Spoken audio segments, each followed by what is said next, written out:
Join us. Let's walk the talk. This is 702. 10:43, the Clement Manyathela show. We move on now to this conversation. I don't know if you've paid attention, but a lot of talk has been happening over the past few days, I think, about the Cultural, Religious and Linguistics Rights Commission. The CRL is worried about the lack of oversight, proper oversight, from my understanding, across the religious sector in religious institutions. The CRL has set up a committee that will comprise of religious leaders to look into ongoing abuses in churches, from my understanding, through an investigation where they were conducting hearings into the commercialization of religion and abuse of people's belief systems.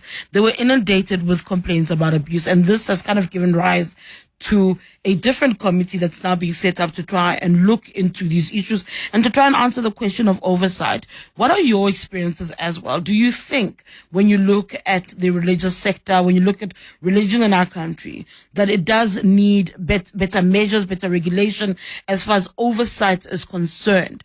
How do we manage that? I'm in conversation now with Prince George Mahlangu, who's the Deputy Chairperson of the CRL Commission. Good morning. Welcome to Radio 702.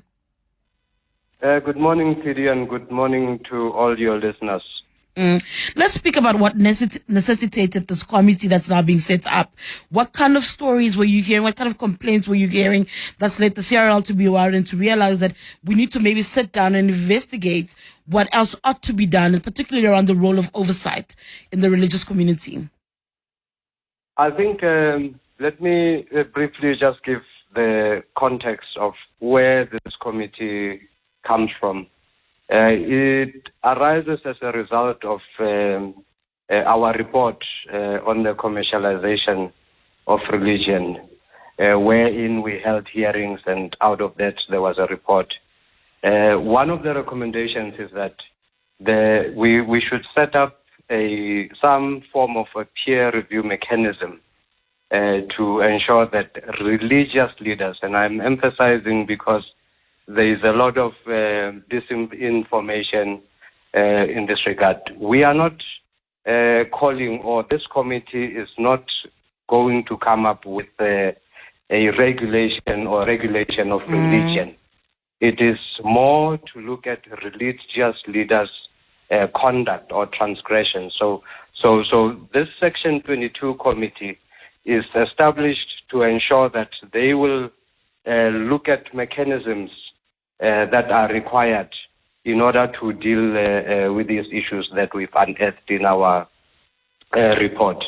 It will develop strategies to deal and curb spiritual transgressions, and it will come up with recommendations for a legal or a legislated framework aimed at promoting peer review mechanism in the religious sector, specifically the Christian sector. You will know, Tshidi, that in every profession, you have bodies that regulate the conduct of those professionals in those. And you can look at the medical doctors. They are governed by the Health Practitioners Council, journalists, and literally in every profession you will have this kind of regulatory framework that governs the conduct of these religious leaders.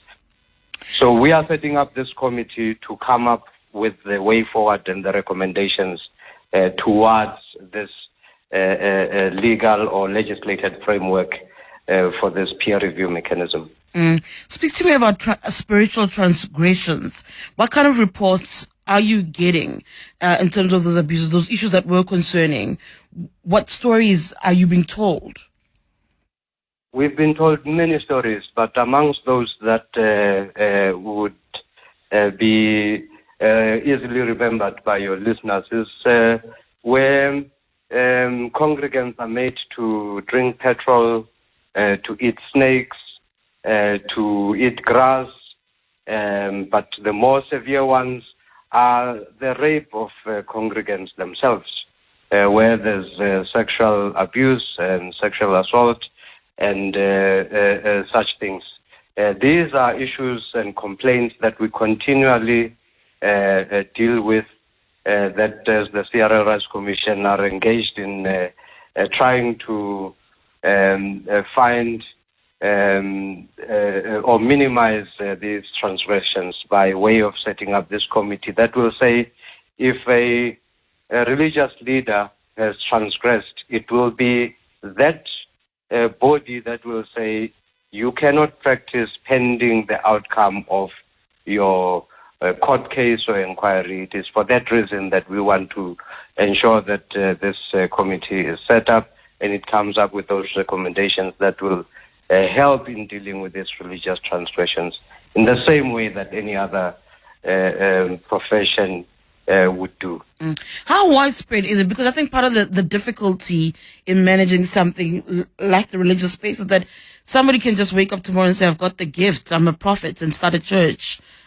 Anyone can. So how widespread is the issue? And I also wonder how would you rein it in, considering how easy it is to randomly start a church? We hope, first of all, I must indicate that it is not all religious leaders or all churches in this instance, but some. But the impact of those transgressions are enormous in terms of when you start looking at having to look at protecting the believers themselves.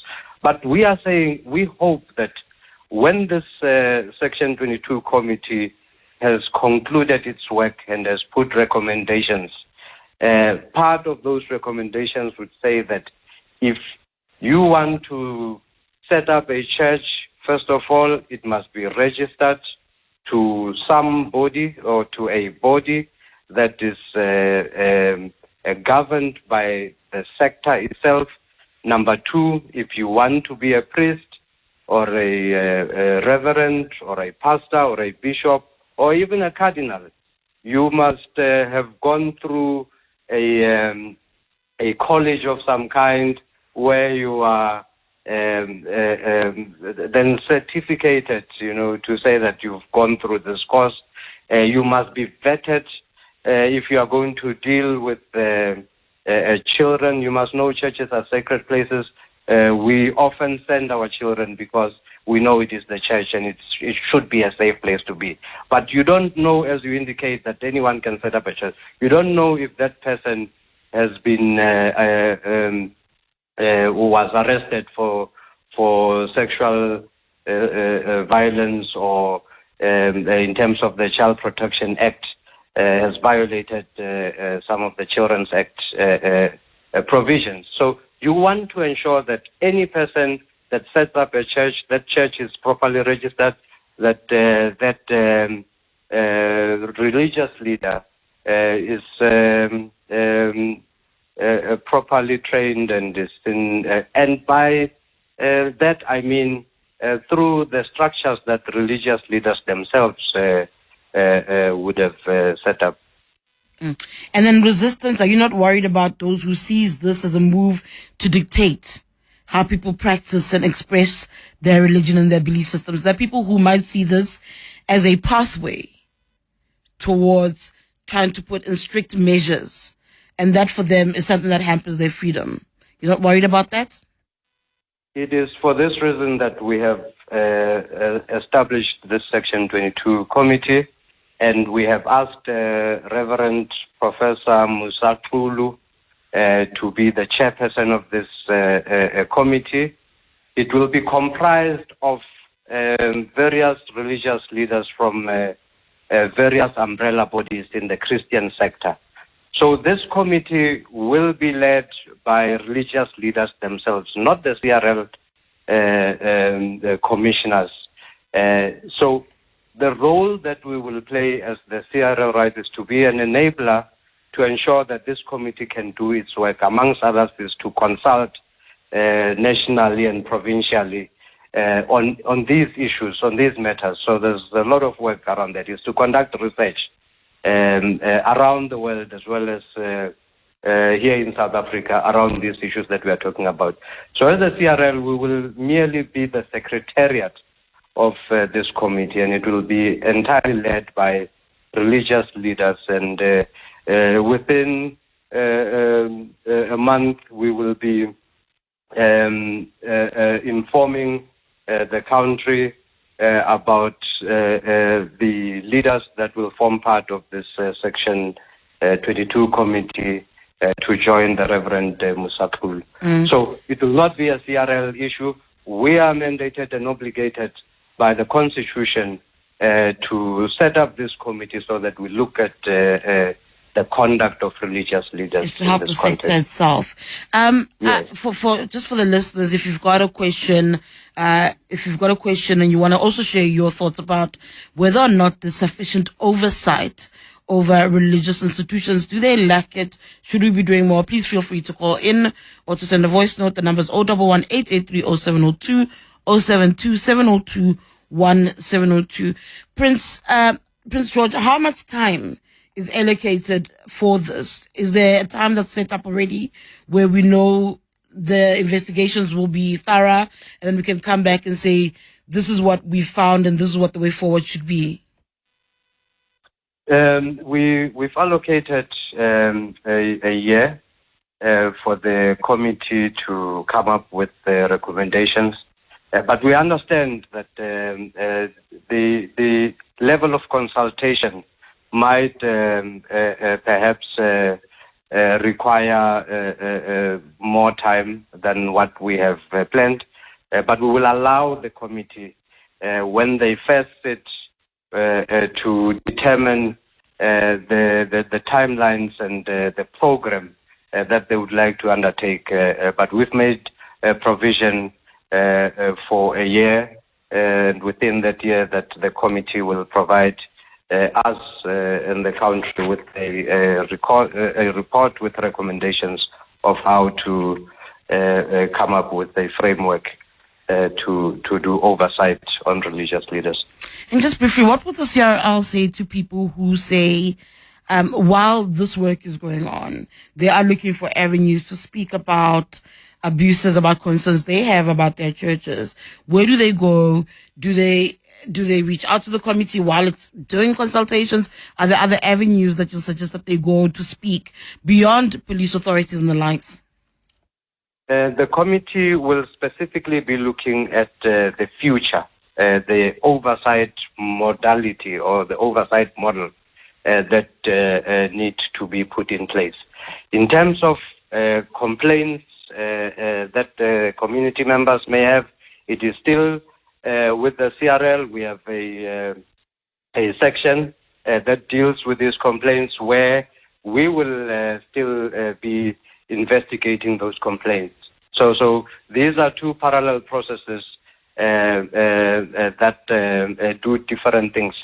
I think members of the community can still contact the CRL to formally lay complaints, but it's not only members.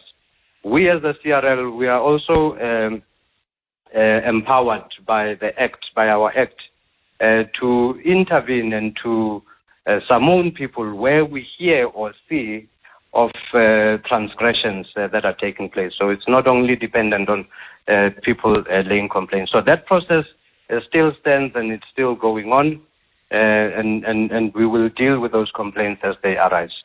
All right, I've got Michael on the line from Vosloorus who's got a question for you. Michael, good morning.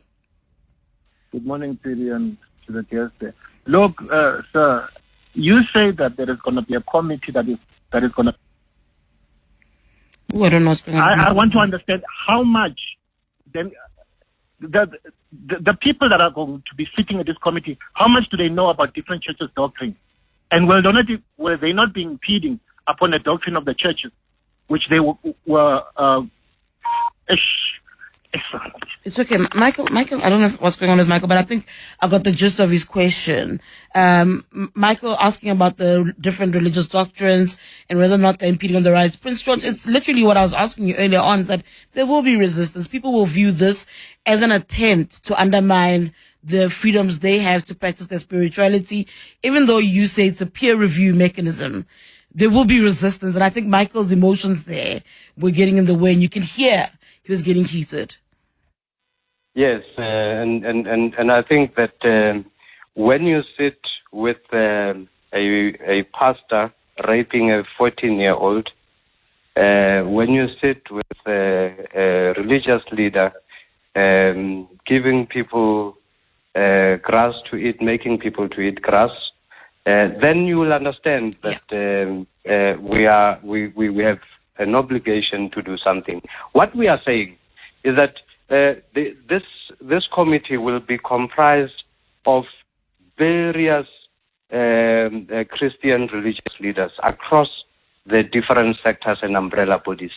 We've consulted widely before we established this committee. So it will be prominent religious leaders that are concerned themselves about the conduct of some of these religious leaders that do these wrong things. All right. But I think that over time, the public will appreciate the work that this committee will deliver.